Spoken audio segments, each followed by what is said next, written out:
Every parent today knows about vaccines, pediatricians, and baby monitors, but in medieval Europe, keeping a child alive past the age of 5 was one of the hardest things a family could do. So, how did they manage it? And what can their methods tell us about human ingenuity under impossible conditions? Infant mortality in the Middle Ages was brutal. Roughly 1 in 3 children died before their 5th birthday. In some regions and during plague years, that number climbed even higher.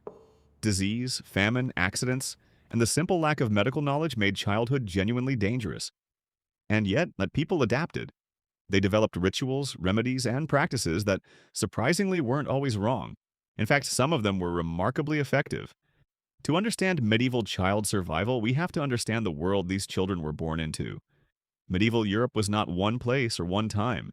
It spanned 1,000 years from the fall of Rome to the dawn of the Renaissance, and it stretched from the frozen coasts of Scandinavia to the sun-baked villages of southern Spain. Conditions varied enormously. A child born to a wealthy merchant family in Florence had very different odds than a child born to a serf on the plains of northern France. But across all these differences, certain patterns of child rearing emerged, shaped by necessity, by religion, and by hard-won practical knowledge. The first line of defense was the wet nurse. In noble and merchant families especially, mothers who couldn't breastfeed hired women who could. Breast milk was understood to be vital. Medieval physicians called it white blood, and they weren't entirely off the mark. Breastfed babies received antibodies that gave them a fighting chance against the infections constantly circulating in crowded medieval towns. The quality of the wet nurse mattered enormously. Medieval medical texts advised hiring women of good character, healthy complexion, and calm temperament, because it was believed that the nurse's personality and even her emotions could be transmitted through her milk. That belief was wrong, but the underlying instinct, choose your child's food source carefully, was entirely right. For poorer families, the mother breastfed herself, often for 2 years or more. This wasn't just nurturing, it was practical. Prolonged breastfeeding naturally suppressed ovulation, spacing out pregnancies and giving each child more attention and resources. In an era without reliable contraception, it was one of the few biological levers families could actually pull. Swaddling was universal across medieval Europe and across most of the ancient world before it. Babies were wrapped tightly in linen strips for the first months of life. Modern medicine has mixed feelings about tight swaddling, but medieval logic had real merit. It kept infants warm in cold stone buildings, prevented them from crawling into hearth fires, and made them easier to carry during long days of labor in fields and workshops. Midwives and mothers developed precise techniques for wrapping, and these techniques were passed down through generations of women who learned from each other. Medieval people also had a surprisingly sophisticated understanding of diet and nutrition, not in the modern scientific sense, but in the empirical sense. They knew what worked from observation. Weaning foods were introduced carefully, usually after the first year. Soft porridges made from oats, barley, or bread, soaked in broth, were the standard introduction to solid food. These were easy to digest, calorie-dense, and available even to poor families. Honey was rubbed on newborns' gums, both as a sweetener to encourage feeding and, unknowingly, as a mild antiseptic. Garlic, onions, and herbs like thyme, rosemary, and sage appeared constantly in remedies for sick children. We now know many of these have genuine antimicrobial properties. Medieval healers didn't know the mechanism, but they knew the outcome. Herbs and botanical medicine were the backbone of pediatric care. Medieval healers, often women, often described as wise women or midwives, kept detailed knowledge of plants and remedies passed down through generations, supplemented by texts from ancient Greek and Islamic physicians that had filtered into European monasteries. Chamomile was used for colic and stomach pain. Elderberry appeared in fever remedies. Willow bark, which contains salicin, the compound behind modern aspirin, was used to bring down dangerous fevers. Feverfew, as its name suggests, was another go-to. None of this was magic. It was accumulated empirical knowledge, earned through centuries of careful observation of what helped and what didn't. The birth itself was an extremely dangerous moment. Childbirth killed a significant proportion of medieval women, and it was equally dangerous for the infant. Midwives were the primary attendants, and skilled midwives were deeply respected community figures.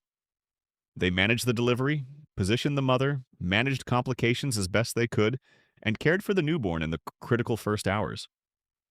When things went wrong, and they often did, there was little that could be done. But when skilled midwives were present, survival rates were meaningfully better than without them.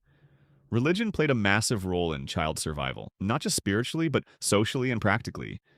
Baptism wasn't merely a religious ceremony, it was urgent. An unbaptized child who died was believed to be denied heaven, so baptism happened within hours or days of birth, sometimes even minutes if the baby appeared at risk of dying. But beyond theology, baptism registered the child in the community. It created legal and social identity. Godparents were chosen with great care. They were expected to be a safety net. If the parents died, godparents were obligated to step in and raise the child. In an era of high adult mortality from plague, war, and famine, this wasn't a formality. It was a genuine survival mechanism. Saints were invoked constantly on behalf of sick or vulnerable children. Saint Bridget was called upon to protect newborns. Saint Nicholas watched over children. Saint Blaise was prayed to for throat ailments. Amulets, blessed objects, relics, and prayers were layered on top of whatever physical care was available. This wasn't ignorance or superstition in a simple sense. It was hedging every possible bet when medicine could only do so much. It also gave parents something to do in moments of helplessness, which has its own psychological value. Monasteries played a surprisingly important practical role in child welfare. Many monasteries ran hospitals and hospices that treated the poor, including sick children. Monks and nuns preserved ancient medical texts, grew extensive herb gardens, and developed genuine expertise in treating common ailments. In some regions, monasteries provided a form of early foster care for orphaned or abandoned children. Abandonment was tragically common in the Middle Ages, driven by poverty and famine, and the church developed institutions to manage it, not always successfully, but with genuine intent. The medieval household itself was organized in ways that supported child survival. Extended family lived close together, sometimes under the same roof. Grandmothers, aunts, and older siblings shared child care responsibilities. Community networks meant that a mother incapacitated by illness or another birth could rely on neighbors to watch her toddlers. This communal structure was not optional when it was survival infrastructure. Childhood accidents were a constant and well-documented killer. Mills, rivers, farm animals, carts, and open fires claimed young lives with grim regularity. Medieval coroner records, which survive in surprising quantity, are full of cases involving children drowning in ponds, falling from lofts, being kicked by horses, or burning in unattended fires. These records tell us something important. Communities were aware of these dangers. They tried to manage them.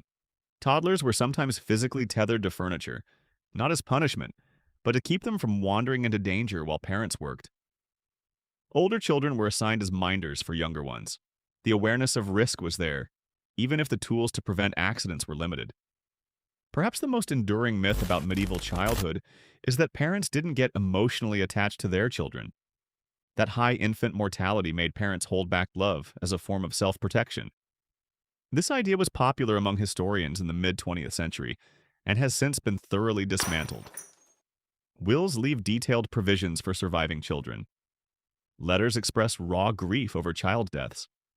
Tomb inscriptions describe the loss of young children in language that is unmistakably heartbroken. Legal records show parents going to court to protect their children's interests. The evidence is overwhelming. Medieval parents loved their children and fought hard to keep them alive. What changed between the medieval period and our own is not human nature or parental love. What changed is knowledge and infrastructure.